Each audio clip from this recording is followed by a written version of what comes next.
Hello everyone, कैसे हैं आप सभी। आशा करते हो अच्छे होंगे और खूब मन लगा के पढ़ाई कर रहे होंगे। तो सफल होने के अनगिनत रास्ते होते हैं।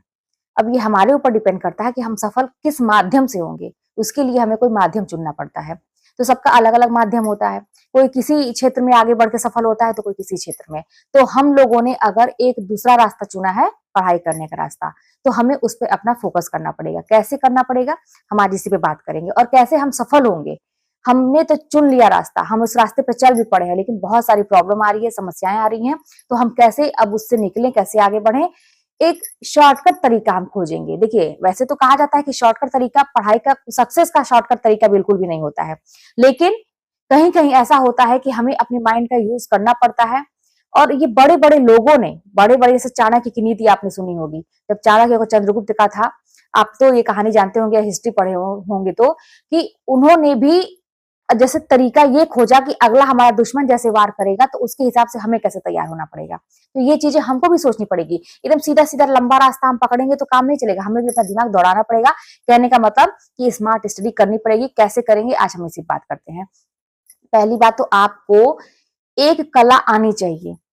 एक कला आनी चाहिए, और ये ऐसी कला है कि बिना इस कला के ना हम कहीं भी सफल नहीं हो सकते। हम घर परिवार भी कहिए या अपना हम करियर की बात करें, कहीं भी हम सफल नहीं हो सकते। ये कला हमें आनी चाहिए। वो कौन सी कला है? वो कला है बैलेंस करने की। हम सारे कामों को देखते हुए और इसी में अपनी पढ़ाई को देखते हुए हम कैसे चीजों को बैलेंस करेंगे, यही सबसे बड़ी कला है। आप लोगों के मेरे पास मतलब कमेंट आते हैं तो बहुत है कि समय नहीं मिलता है दीदी, ये करें। कभी कभी टेस्ट देती हूँ तो मैं दिन भर टेस्ट ही देती रहती हूँ, बहुत अच्छा लगता है, लेकिन इसके चलते मेरा सिलेबस छूटता है। सिलेबस पढ़ती हूँ तो फिर सिलेबस ही पढ़ती रह जाती हूँ तो टेस्ट छूटता है ना। हम लोग तो यहाँ पढ़ाई की बात कर रहे हैं, वैसे भी घर परिवार में भी अगर हम बैलेंस करके नहीं चलते हैं रिश्तों को या किसी भी चीज को, तो वो नहीं सक्सेस होता है। तो वैसे यहाँ पे हम लोग पढ़ाई की बात कर रहे हैं। तो भाई बैलेंस करना आना आपको आना चाहिए, है ना। कैसे? कि अगर आप दिन भर टेस्ट देते रहेंगे तो फिर आप सिलेबस कब कंप्लीट करेंगे? तो एक, या सिलेबस ही बस पढ़ते रहेंगे तो टेस्ट कब देंगे? या किसी भी चीज के लिए जान लीजिए, पढ़ाई में टाइम को निर्धारित करिए कि हम को इतने काम करने हैं कल के डेट में। हाँ, वो काम जो है बढ़ाते रहिए अपना। जो भी आपने ठाना है कि आज मैंने इतना किया, इतना टॉपिक तैयार किया, इतने टेस्ट दिए, तो कल के डेट में हो सकता है कि वो एक बढ़ जाए। तो यहाँ पे सिलेबस भी, इसका भी दायरा बढ़ाइए।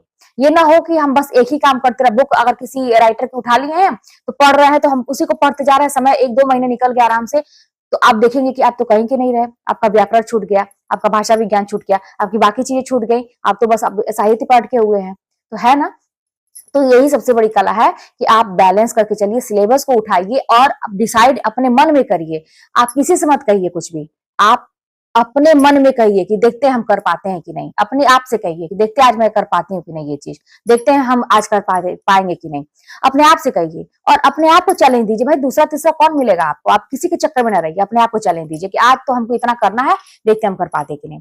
इस हिसाब से करिए, टाइम टेबल बनाइए, जितने भी आपके सिलेबस के पार्ट हैं उसको बैलेंस करना सीखिए कि आज मैंने ये किया और आज फिर मुझे इतना करना ही करना है।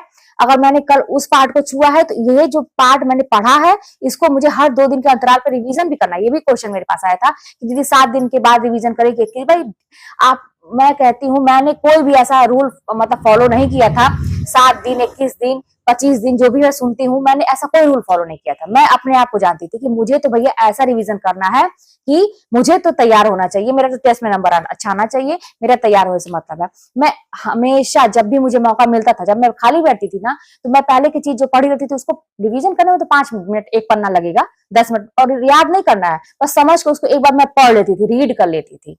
आप मानेंगे नहीं कितना इफेक्टिव ये काम करता है ना। आप काम मतलब इसको करके देखिए कि जब भी आप खाली बैठते हैं तो आपकी, इसे मैं कहती हूँ नोट्स होना चाहिए आपके पास, बस एक पन्ना रिवीजन करने के लिए, एक पन्ना में 2 पेज, ठीक है।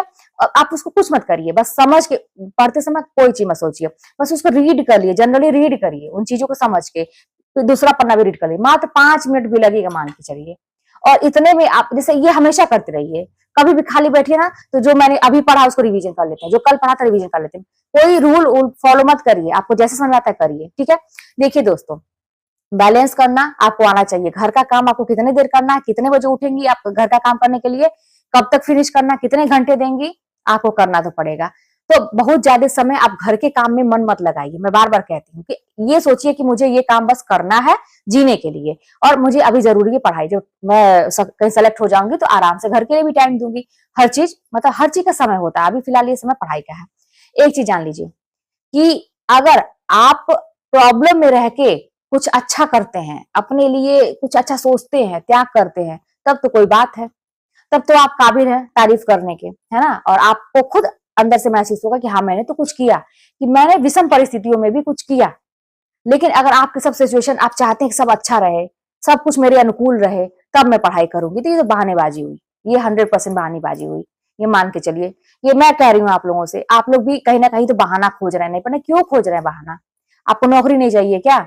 चाहिए ना, आपको बहुत जरूरत है नौकरी की ना। आप जानते हैं ना कि आपकी नौकरी जब लग जाएगी तो आपका जीवन कैसे बदलेगा, और नहीं लगेगी तो क्या होगा, जो चल रहा है ना और बद से बदतर स्थिति होगी, 100% मान के चलिएगा।